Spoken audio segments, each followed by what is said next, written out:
기획에 있어서 가변성이라 하는 것은 프로젝트 진행 중에 예상하지 못한 이런 상황들이 발생했을 때 그때를 어떻게 이 목적을 변동해야 되는 그런 상황이 찾아오는데 이를 어떻게 대비할 수 있을까? 이를 어떻게 극복할 수 있을까를 고민하는 문제입니다. 이를 대비하기 위해서는 먼저 유연한 설계가 필요합니다. 다양한 상황에서 대처할 수 있도록 한 가지의 방법을 가지고 있는 것이 아니라 이럴 때는 이렇게 유연하게 대처를 해야겠구나라는 생각을 해야 됩니다. 또한 두 번째 방법은 비슷하지만 다양한 시나리오를 미리 고려하는 것입니다. 예상치 못한 사건이 발생했을 때 바로 움직이지 않으면 큰 손실을 막을 수 없기 때문입니다. 우리의 삶도 마찬가지인 것 같습니다. 우리의 삶도 예측 불허다라고 할 수 있습니다. 우리의 삶 가운데에는 내가 이럴 때 이렇게 하면 되겠다라고 해서 그렇게 계산적으로 되지는 않는 것 같습니다. 그럼 우리는 어떻게 행동해야 될까요? 이런 생활 속에서, 이런 상황 속에서 우리는 어떻게 우리의 신앙생활을 이어나갈 수 있을까요? 기원전 1세기에 그리스 7대 현인 중 한 명인 솔론이라는 사람이 있었습니다. 이 사람이 10년 동안 여행을 다녔습니다.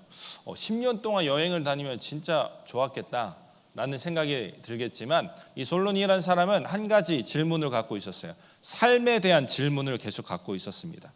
무엇이 행복한 것인가? 무엇이 지혜로운 것인가를 생각하며 10년 동안 여행을 다녔습니다.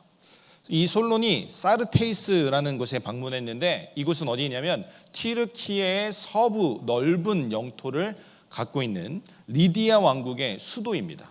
이곳에 가서 리디아의 왕인 크로이소스라는 왕을 만나게 됩니다. 이 왕을 만났는데 이 왕이 당대에 정말 갑부, 돈이 제일 많기로 소문이 나 있습니다. 그러면 약간 주눅들만 하잖아요. 우리 한번 생각을 해볼까요? 우리가 갑자기 여러분이 우리 이건희 회장을 딱 만나러 간다고 생각을 해봅시다. 나 괜찮아, 나 아무렇지 않아, 이럴 사람이 몇이나 있을까요? 그런데 이 솔로는 아무렇지 않았다고 합니다. 아무렇지 않게 그냥 평범하게 왕을 만나서 인사하고 그러고 있었답니다. 그러니까 왕이 봤을 때는 참 이 사람 이상하다라는 생각이 들면서 괜히 자존심이 상한 겁니다. 그래서 질문을 합니다. 너 그렇게 지혜롭다고 하는데 이 세상에서 가장 행복한 사람이 누구냐라는 질문을 하게 됩니다. 내심 이 왕은 스스로 내 이름을 부르겠지라고 생각을 했을 텐데 솔론의 반응은 전혀 달랐습니다. 아테네에 살고 있는 텔루스라는 이 사람이 정말 행복한 사람입니다. 이 사람이 왜 행복하냐면 이 사람은 자녀들을 낳아서 자녀들이 정말 다 성공했습니다. 올바르게 성공한 것뿐만 아니라 이 세상 사람들한테 귀감을 주는 도덕적인 면모를 갖고 있기 때문에, 그리고 이 사람은 손자들도 보고 그리고 노년기 때는 모두의 모범이 될 만하게 전쟁에 나아가서 큰 공까지 얻은 사람입니다. 이 사람은 과연 행복하다라고 할 수 있는 사람입니다 라고 얘기한 겁니다. 그러니까 왕이 이해를 하면서도 은근히 화가 난 거예요. 뻔한 질문을 한 거예요. 여러분한테 한번 제가 질문을 한다면 여러분들에게 있어서 설교를 누가 제일 잘하시나요? 라고 했을 때 내심 기대를 하겠죠. 근데 안 나올 수도 있어요. 안 나올 수도 있지만 내심 기대는 해요. 만약에 그 기대에 부응하지 못하면 어떻게 될까요? 괜찮지만 약간 실망하겠죠. 근데 이 왕은 그래도 되는 사람이었잖아요. 돈이 제일 많았어요. 세계에서 제일 많은 사람이니까 내가 가장 행복하다라고 얘기할 줄 알았는데 전혀 다른 대답을 하는 거예요. 그래서 한 번 더 묻습니다. 두 번째 질문하면 내 이름이 나오겠지 하면서 그럼 두 번째로 행복한 사람이 누구냐라고 묻습니다. 그러자 클레오비스라는 사람하고 비토라는 사람이 행복합니다. 두 번째로 행복한 사람입니다 라고 얘기합니다. 이 둘은 어떤 사람이었냐면 당시에 신전들이 있잖아요. 그리스 로마 신화의 그 헤라를 이제 믿고 있던 그 신전에서 일하는 어머니를 둔 두 아들이었어요. 이 아들들이 어떤 일이 있었냐면 이제 신전에 수많은 물품들을 신전 물품들을 옮겨야 되는 상황이 있었어요. 여러분 뭐 그리스나 어디 가보면 아시겠지만 이 신전이 가장 높은 곳에 있죠. 그 높은 곳까지 수레를 끌고 가야 되는데 사람의 힘으로서는 어려웠습니다. 그래서 소의 힘을 빌렸습니다. 그래서 이 소를 기다리고 있는데 이 소가 문제가 생겨서 오지 못하는 상황에 벌어진 겁니다. 그래서 이 신전에서 이제 제사를 드리지 못하는 상황이 벌어진 거예요. 그런데 이 두 형제가 얘기합니다. 내가 가겠습니다. 클레오비스라는 사람 그리고 비토라는 이 두 형제가 소 한 마리가 끌고 가야 되는 그곳에 두 사람이 열심히 그리고 재빠르게 움직여서 신전의 모든 물품들을 옮겼다고 합니다. 그런데 문제가 생깁니다. 너무나 힘들었고 그런 환경이 날씨 탓인지 이 둘이 기진맥진하며 결국 죽게 되었습니다. 그런데 이 두 사람은 모두에게 존경을 받게 되었으니 이 두 사람은 과연 행복한 사람입니다 라고 얘기를 했다고 합니다. 그러니까 왕이 이제 화가 난 거예요. 도대체 그러면 왜 너의 입 가운데 너의 입술에서 왜 내 이름이 안 나오는데 라고 화를 냅니다. 그러자 솔론이 이런 얘기를 합니다. 인간은 인생 마지막 날까지 자신의 행복 여부를 단언할 수 없다. 축복받고 행운이 넘치는 인생을 사는 듯하지만 인생의 황혼기부터 사악하고 불행해질 수도 있다. 70평생 마지막 날까지 행복을 확신할 수 없다라고 얘기를 하는 거예요. 거의 팩트 폭행을 한 거죠. 그러니까 이제 왕도 더 이상 할 말이 없었다라는 이야기가 있습니다. 결국 솔론이 제시한 사람들, 행복한 사람의 기준은 큰 공을 세우고 이미 죽은 사람, 실수를 더 이상 버리지 않을 수 있는 사람이라고 본 겁니다. 이 솔로는 참 지혜로운 사람이었죠. 인생은 알 수 없다는 겁니다. 다음 날에 무슨 일이 일어날 수 없으니 이 사람이 행복한 사람, 살아있는 사람을 두고 이 사람이 가장 행복하다라고 얘기할 수 없다라고 얘기한 것입니다. 참 지혜롭지 않습니까? 오늘 말씀이 나오기 전까지 참 오래 기다렸습니다. 두 가지 이야기를 하면서 기다리셨는데 오늘 제가 여러분들과 함께 이야기를 나누고 싶은 것, 묵상하고 싶은 화두를 전하기 위해서 긴 시간 할애했습니다. 여러분은 인생에서 행복한가요? 여러분의 미래는 밝을까요? 여러분의 인생은 정말 행복합니까? 여러분에겐 내일이 존재할까요?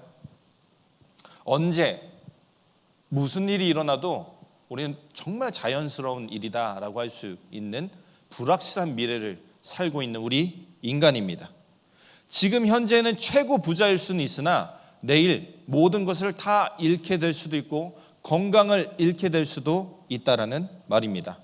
그럼 이런 불확실한 미래, 이 가변성이 넘실대는 이 인생 속에서 우리는 과연 어떤 확신을 가지고 살아가야 할까요? 내가 과연 내일도 살아남을 수 있을까라는 고민을 하면서 우리 신앙인이 어떻게 살아갈 수 있느냐 말입니다. 오늘은 이삭의 이야기를 통해서 우리의 삶의 방향성을 제대로 한번 잡아보고자 합니다. 오늘 이삭의 인생은 어려움을 마주하게 됩니다. 1절을 보시면 아브라함 때의 흉년이 들었던 그 흉년을 이삭이 다시 마주하게 되었다라고 하는 것입니다. 당대에는 흉년이 일어나면 그냥 죽는 거예요. 나만 죽는 게 아니라 우리 가정이, 우리 가문이 다 몰살당한다 생각하시면 되는 것입니다. 이런 상황에서 하나님이 이삭에게 얘기합니다. 아니요, 하나님이 말씀하시기 전에 이삭이 그랄로 떠나야겠다라는 생각을 합니다. 그런데 이때 하나님의 음성이 들리는 거죠. 이삭아, 애굽으로는 가지 마라라는 하나님의 음성이 들립니다. 이삭은 애굽이 아닌 그랄, 블레셋이라고 이제 우리가 보통 가자지구라고 하는 그곳에 머물게 된 것입니다. 그러는 후에 블레셋 사람들이 머물긴 했으나 당시에는 우리가 알고 있는 이스라엘의 대적 그 골리앗 다들 아시죠? 골리앗이 블레셋 민족이었는데 그 블레셋이 아니라 그냥 고대의 그 땅에 거주하는 민족 중에 하나였습니다. 아무튼 그곳에 거주하게 된 것입니다. 바로 하나님의 뜻을 따라서 말입니다. 그런데 하나님께서는 이삭에게 얘기합니다. 내가 지시하는 그 땅에 거주하라 라고 얘기합니다. 그러면 하나님이 거주하라고 한 이 땅이 그랄일까요? 우리는 성경을 깊게 보면 아니라는 것을 알 수 있습니다. 이때 2절에서 쓰인 거주하라라고 명령했을 때 이 거주하다에 쓰인 히브리어는 사칸입니다. 이 사칸은 온전히 정착하는 것, 앞으로 계속 평생 동안 정착할 곳을 바로 사칸이라고 합니다. 그런데 3절에서 이 땅에 거류하면이라고 되어 있는 이 땅은 바로 지금 거류하고 있는, 지금 살고 있는 그랄 땅을 의미하죠. 이때 거류하다는 잠시 머물다라는 의미를 쓰인 구르라는 히브리어를 쓰고 있습니다. 제가 왜 이렇게 디테일하게 얘기하냐면 지금 아직 이삭은 하나님이 지시할 곳이 어딘지 모른다는 겁니다.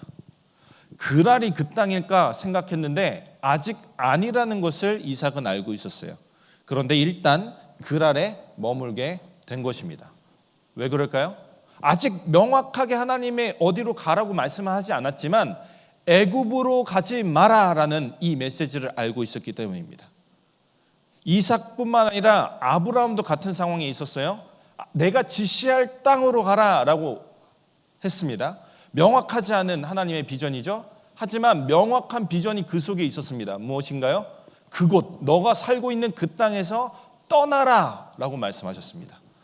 오늘 이곳에서 우리는 하나님의 메시지를 들을 수 있는 게 무엇이냐면 분명한 것은 내가 떠나야 될 곳은 우리가 분명히 알 수 있다는 겁니다. 하나님의 뜻이 아닌 곳은 우리가 최소한 분별할 수 있다는 것입니다. 내일 당장 무슨 일이 일어날지 몰라도 하나님을 의지하면서 살아갈 수 있는 일체의 비결이 하나가 있는데 무엇이냐? 하나님의 뜻에서 벗어난 인생을 살지 않는 것입니다. 그런 세상이 어떤 세상일까요?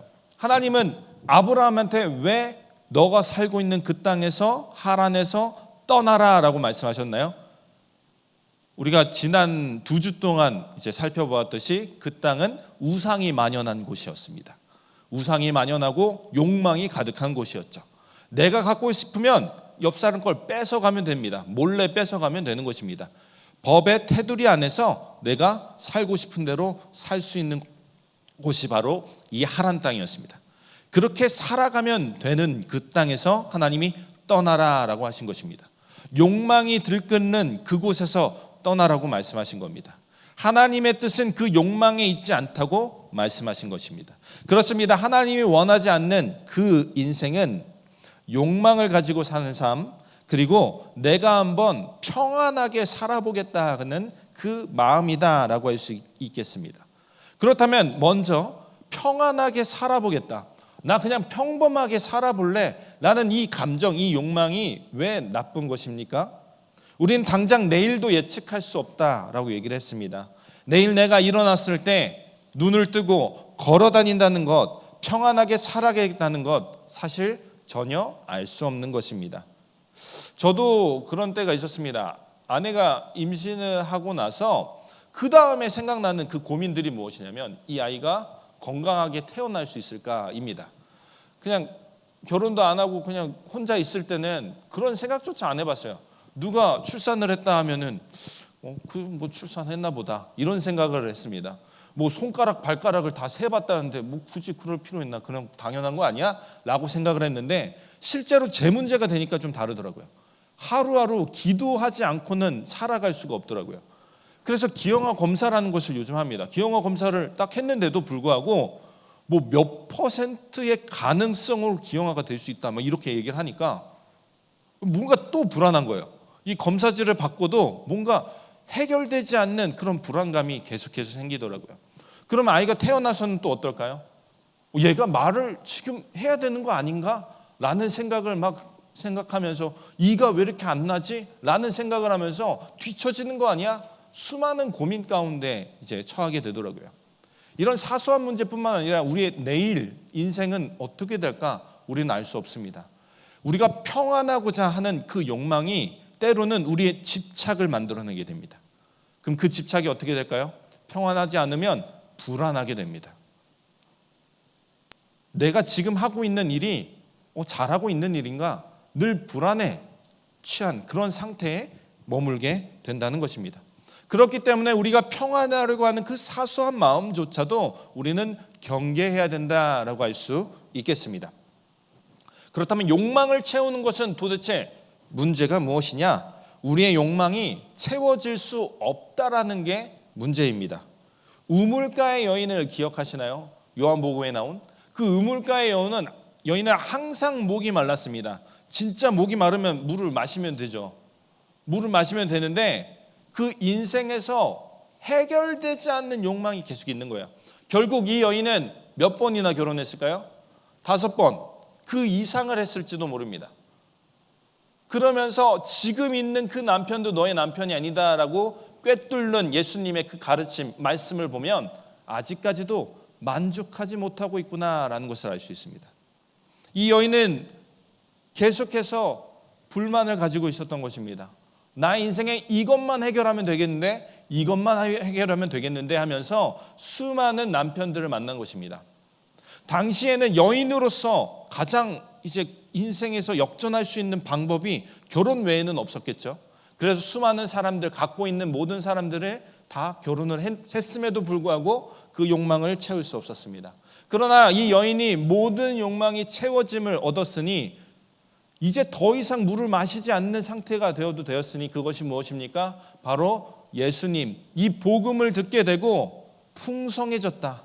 그래서 물동이를 버리고 12시마다 정오 때마다 물을 들어갔어요. 우리 요즘 엄청 덥죠? 1시, 2시, 3시쯤 밖에 돌아다니면 어떻게 되나요? 요즘 회색 옷을 입지 못합니다. 회색 옷을 입으면 어떻게 돼요? 가슴과 등에 화살표가 그려집니다. 여러분 상상은 하지 마시고.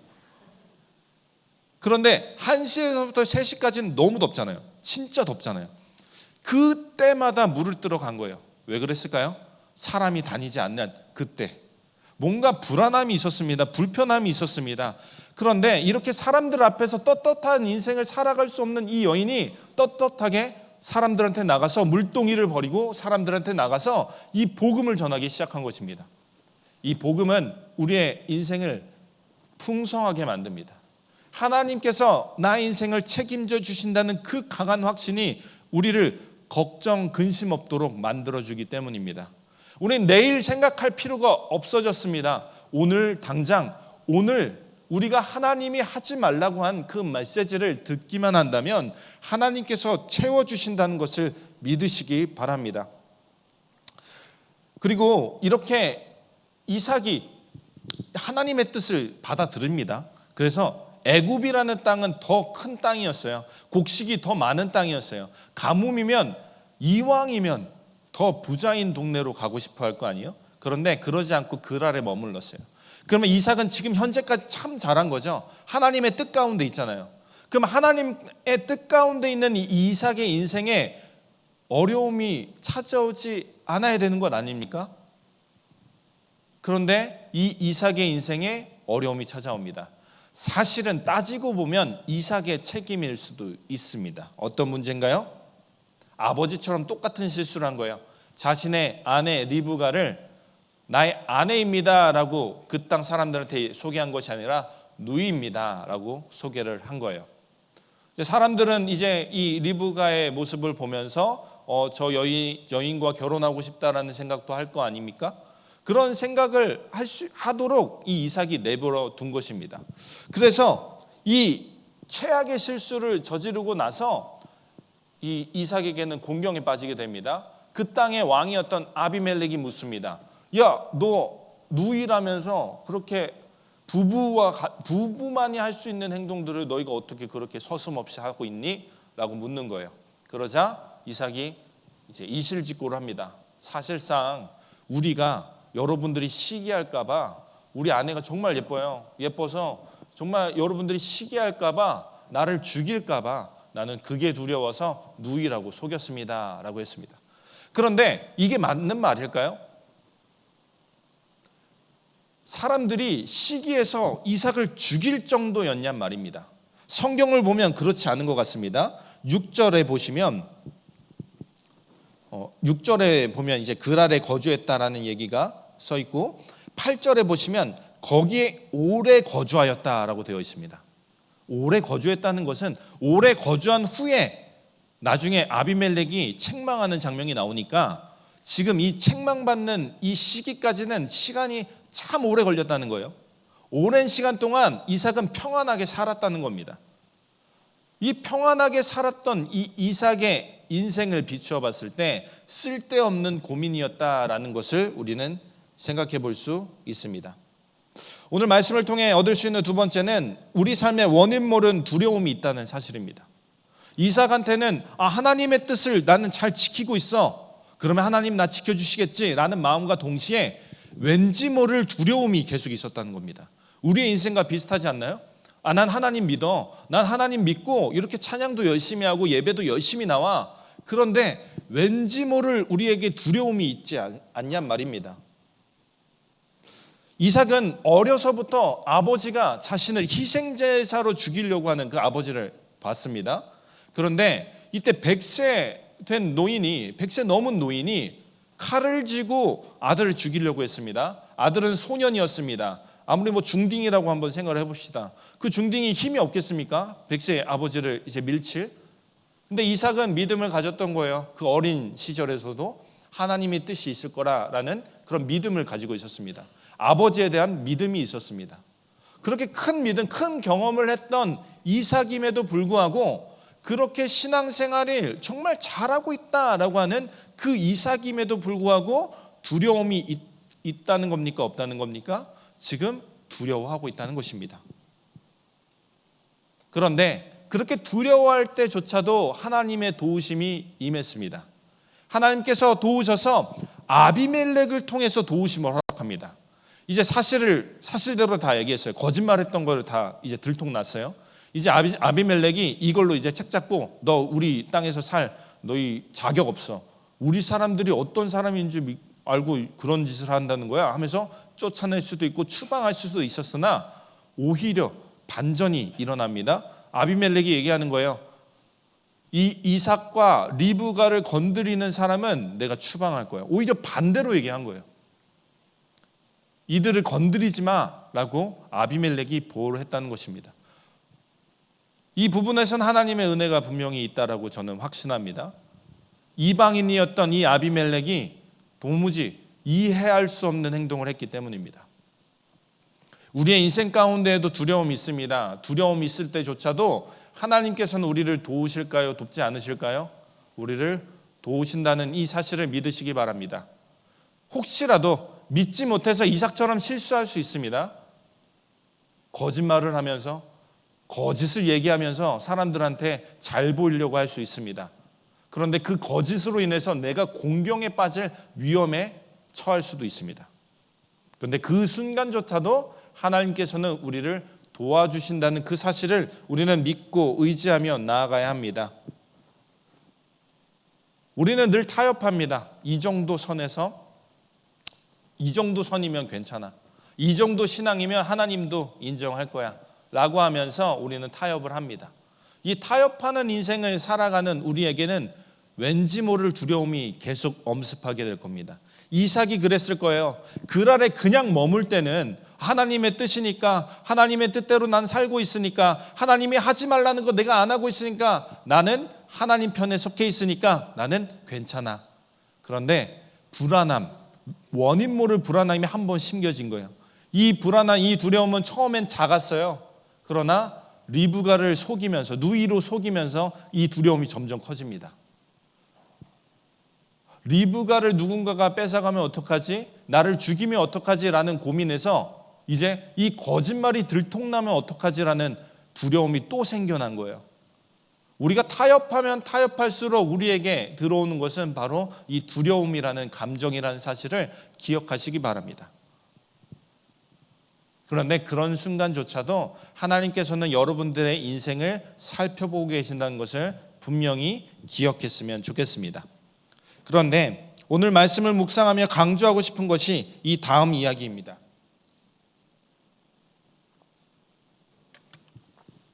이삭이 이후에 13절을 보면 거부가 되었다. 큰 부자가 되었다라고 이야기합니다. 인생이 이제 풀리기 시작한 것인가? 라고 생각할 수 있습니다. 하나님을 잘 믿었더니 나 성공했구나 라고 이제 자신할 수 있었습니다. 그런데 상황이 갑자기 급변합니다. 14절을 보시면 반전이 시작됩니다. 나를 보호하고 우리 가문을 보호해줬던 이 아비멜렉이 돌변한 거예요. 너희가 잘 되는 그 모습을 우리 주민들이 견딜 수가 없다. 시기하고 있으니 너 떠났으면 좋겠다. 그리고 이삭이 가지고 있던 우물도 막 덮어버리고 어려움이 갑자기 급습하기 시작합니다. 저는 이 아비멜렉이 현실주의자라고 생각을 합니다. 왜 현실주의자냐? 왜 그러면 이삭을 보호했느냐? 아비멜렉은 아마도 이삭의 아버지 아브라함이 얼마나 잘된 사람인지를 익히 알고 있었을 거예요. 그래서 이 사람을 건드리면 하나님이라는 이 신을 건드리는 것이다 생각하며 두려움에서 이들을 보호했을 겁니다. 그런데 지금은 무엇이에요? 주민들이 들고 일어난 거예요. 이삭이 잘 되는 건 난 못 보겠다 하는 거예요. 자신의 삶이 어려워질까 봐 이제는 이삭을 버리게 된다는 것입니다. 이 현실적인 이 아비멜렉이 너가 크게 강성한 즉 우리를 떠나라 라고 얘기를 하는 것입니다. 16절에서 말입니다. 이삭과 이삭의 가정을 돌봐주던 이가 전혀 다른 모습을 지금 보여주고 있습니다. 앞서 이삭은 리브가를 누이라고 속이며 어리석은 모습을 취했습니다. 그럴 때 하나님께서 도우심이 있다고 했습니다. 그런데 지금은 반대죠. 정반대죠. 이제 내가 성공했다고 생각했을 때 위기가 찾아온 거예요. 이걸 이렇게 정리할 수 있겠죠? 나의 인생이 잘 풀린다고 여길 때는 갑자기 어려움이 찾아오고, 내 인생이 점점 꼬이는 것 같다, 나의 실수 때문에 이렇게 꼬인 것 같다라고 생각했을 때 하나님의 도우심이 온다는 거예요. 그냥 좀 하나님이 타이밍 좀 맞춰주면 되는 거 아닙니까? 타이밍을 딱딱 맞춰주면 내가 잘 나가고 있을 때, 내가 신앙 잘 지키고 있을 때 하나님이 도와주시면 내 신앙은 점점 두터워질 거 아니에요. 반대로 내가 정말 어려울 때, 지금 어려운 일들이 이제 생겨나지 않으면 얼마나 좋습니까? 그렇겠죠? 그런데 어려운 일이, 내가 어려울 때 오히려 반전으로 더 어려운 일들이 찾아올 수도 있습니다.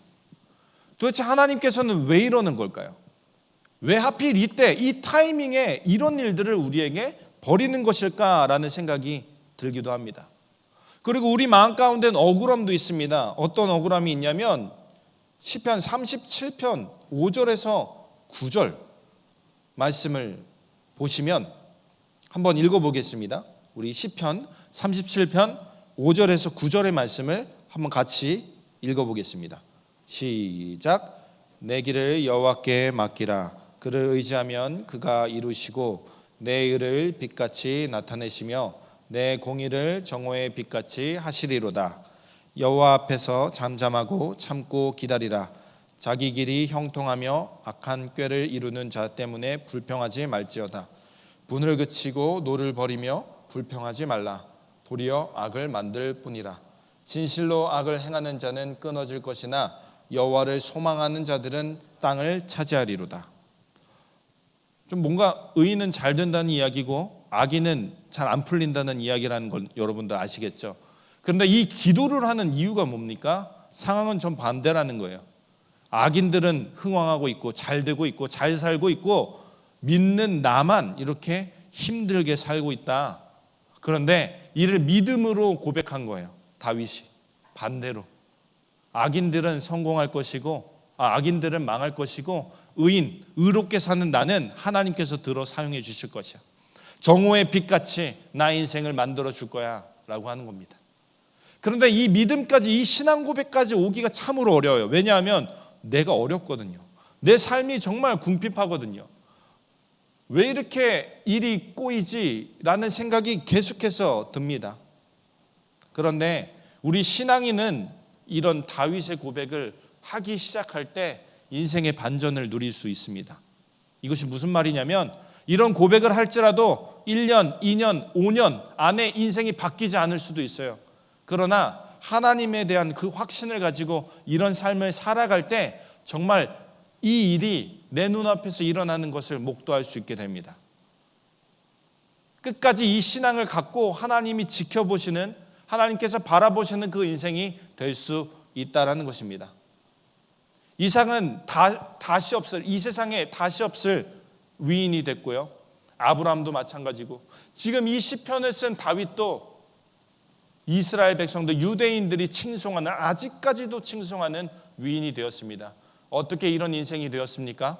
어떻게 이런 행복하다, 이 사람은 행복했을 것이다, 과연 행복했을 것이다 라고 사람들이 후대에 왜 평가를 했습니까? 하나님의 뜻을 믿고 의지할 때 하나님이 그의 인생을 도와주신 것을 사람들이 보았기 때문입니다. 여러분들의 인생도 마찬가지예요. 지금 향후 앞으로 짧게는 1년, 길게는 10년 동안 어려움이 계속될 수도 있습니다. 하지만 그 이후에 하나님께서 허락하실 은혜가 크다라는 것을 여러분들이 기억했으면 좋겠습니다. 우리의 삶을 예측하는 것은 불가능합니다. 가변성이 넘실되기 때문입니다. 변동성이 너무 심하게 작용하기 때문입니다. 그래서 두렵습니다. 내 선택이 맞을까? 하지만 우리가 하나님의 뜻 안에 있으면 그걸로 된 것입니다. 그 아래 머물기만 하면 그걸로 된 것입니다. 하나님이 하지 말라고 한 그 행동을 하지 않으면 되는 것입니다. 그렇다면 우리는 적어도 확신을 할 수 있습니다. 그런데 우리가 실수할 때 있죠. 하나님의 뜻에서 벗어날 때 있습니다. 그럼 두려워하지 않겠습니까? 하지만 그때조차도 하나님께서 강한 손으로 우리의 인생을 드라이브를 거셔서 역전시키는 모습을 우린 이삭을 통해 보았습니다. 하나님을 믿기만 하면 되는 것입니다. 하나님을 의지하기만 하면 하나님이 그 인생을, 연약한 우리를 알고 계세요. 그래서 옳은 길로, 선한 길로 우리를 인도해 주실 겁니다. 우리에게 보기 좋고 정말 살기 좋아 보이는 애굽, 만약에 이삭이 애굽으로 갔다면 더 큰 어려움을 가지게 될 것입니다. 그러나 그의 인생은 조금 불편하더라도 그 아래서 살았습니다. 좀 두렵더라도 그 아래서 살았어요. 그 아래서 사는 그 인생 가운데 하나님의 도우심이 있었습니다. 여러분들의 인생도 그랬으면 좋겠습니다. 내가 생각하기에 가장 좋은 인생, 가장 화려한 인생, 내가 성공할 수 있는 인생을 바라보고 살아가는 것이 아니라 힘들더라도, 조금 불편하더라도, 조금 두렵더라도 하나님이 가지 말라고 한, 하나님이 우려하고 있는 그 욕망이 넘실대는 그곳에 가지 않는 것, 하나님의 뜻을 따를 수 있는 곳에 머무는 것, 그런 용기 있는 선택을 하시기 바랍니다. 물론 여러분들, 이렇게 제가 얘기하고 있지만 여러분들한테 강요할 수도 없고 그렇게 살아야 됩니다. 안 살아요? 여러분, 그러면 안 됩니다. 그러면 다 집에 가세요. 이렇게 강하게 얘기할 수가 없습니다. 왜냐하면 그 삶이 얼마나 힘든지 저도 알고 있기 때문입니다.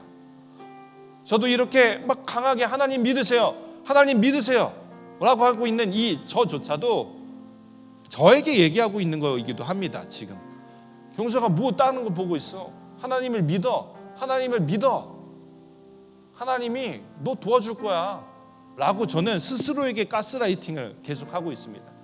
하지만 이것은 가스라이팅이 아니라 하나님께서 언젠간 허락하실 제 미래라고 확신합니다. 한번 같이 가봤으면 좋겠습니다. 가변성이 넘실대는, 변동성이 가득한 이 세상을 살아가고 있습니다. 우리는 이 인생에서 우리는 흔들릴 수 있어요. 때로는 넘어질 수도 있고 때로는 타협할 수도 있습니다. 그거 두려워하지 마십시오. 하나님은 넘어지는 우리를 바라보면서 너 왜 넘어졌어? 내가 그러길래 뛰지 말라고 했잖아, 내가 거기 가지 말라고 했잖아 라고 말씀하시는 것이 아니라 도와주는 손길을 허락해 주십니다. 여러분들 옆에 있는 사람들이 참으로 그러한 존재입니다.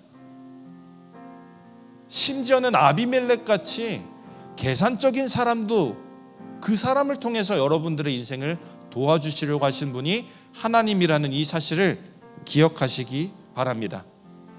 끝으로 한 가지만 더 말씀드릴 것은, 오늘 말씀을 집에서 한번 묵묵히 한번 읽어보시기 바랍니다. 이삭의 인생 가운데 어려움이 계속해서 찾아와요. 우물을 자꾸 막는 거예요. 사람들이 내 앞길을 자꾸 막는 거예요. 그때 이삭이 보인 모습이 무엇입니까? 야, 싸우자, 일로 와, 들어와, 이렇게 한 것이 아니라 온유한 성품으로 나아갔습니다. 이 이삭의 온유한 성품이 하나님을 오히려 더 감동하게 만들었습니다. 그래서 이 사람이 이 이삭이 어디로 갔는지가 중요한데 바로 브엘세바입니다. 브엘세바가 바로 그날 잠시 머무는 곳이 아닌 영원히 머물 그곳이었습니다. 하나님이 완성할 그 장소는 우리의 인생 속에서 끊임없이 성실하게 살아갈 때 어느덧 이르게 되는 곳입니다. 눈앞에 미래가 안 보입니까? 언제까지 내가 하나님의 뜻을 쫓아 살아야 될까? 그런 고민을 하고 있는 여러분들은 이미 잘 살고 있는 것입니다. 내가 잘하고 있을까라는 생각이 들 때 여러분은 이미 잘하고 있다라는 메시지를 제가 택배를 통해서 받았습니다. 근데 이 택배 이 메시지가 저한테 갑자기 눈물이 나더라고요. 이 메시지가 저한테 참 큰 의미가 있었습니다. 이게 하나님이 나에게 들려주는 메시지겠다라는 생각도 했습니다. 그렇습니다. 하나님은 어떤 사람을 통해서 우리에게 위로하실지 모릅니다. 바로 옆에 있는 사람, 그리고 전혀 생각지 못한 사람을 통해서도 위로를 얻을 수 있습니다. 그 위로를 힘입어서 끝까지 하나님 편에 속해 있는 여러분 되었으면 좋겠습니다. 적어도 하나님이 하지 말라고 한 것은 우리는 알고 있어요. 하나님이 싫어할 법한 일들은 우리가 알고 있어요. 그러면 그 양심을 따라 여러분들이 살아갔으면 좋겠습니다. 그 방법에 있어서 온유함을 선택하시기 바랍니다. 한 가지 제 이야기를 하면서 마무리하도록 하겠습니다. 저의 인생은 정말 공동체를 정말 귀하게 여기는 저의 인생, 저의 과거는요, 이 공동체를 무너뜨리는 사람 중에 하나였습니다. 때로는 누구보다도 보수적인 사람으로서 우리 학과를 보수적인 집단으로 만들려고 노력하는 그 사람이었습니다. 그런 사람이 넘어졌습니다. 오히려 저 사람은 잘못돼야 되는데 그 사람에게 위로를 얻게 되었습니다. 난 보수적인 사람인데 저 사람은 정말 자기 마음대로 살고 있네 라고 판단하며 그 사람을 호도했지만 오히려 그 사람이 나를 위로하는 일을 전 체험했습니다. 그러고 나서 저는 건강했으면 참 좋겠죠. 근데 그 일이 있고 나서 보수적인 게 아니라 전혀 이제 진보적인 성향으로 이제 바뀌게 된 거죠. 그 상황 가운데에서 잘못된 것을 용납하지 못하고 당당했습니다. 자유를 누리기를 원했습니다. 그러면서 내가 뭐 문제냐고 사람들한테 오히려 따져 묻는 사람이 되어버렸습니다. 그렇게 또 저희 공동체는 저로 인해서 아픔을 얻게 되었습니다. 저는 실수했습니다. 저는 그 공동체를 정말 미안하다고 생각을 합니다. 저는 얻은 바가 있겠죠. 하지만 그 공동체, 그 시기에 때 그 공동체에 살고 있었던 그 동기들은, 그 후배들은 과연 행복했을까? 그때를 행복한 기억으로 생각할까? 그런 생각을 할 때 저는 저에겐 죄책감이 있습니다. 그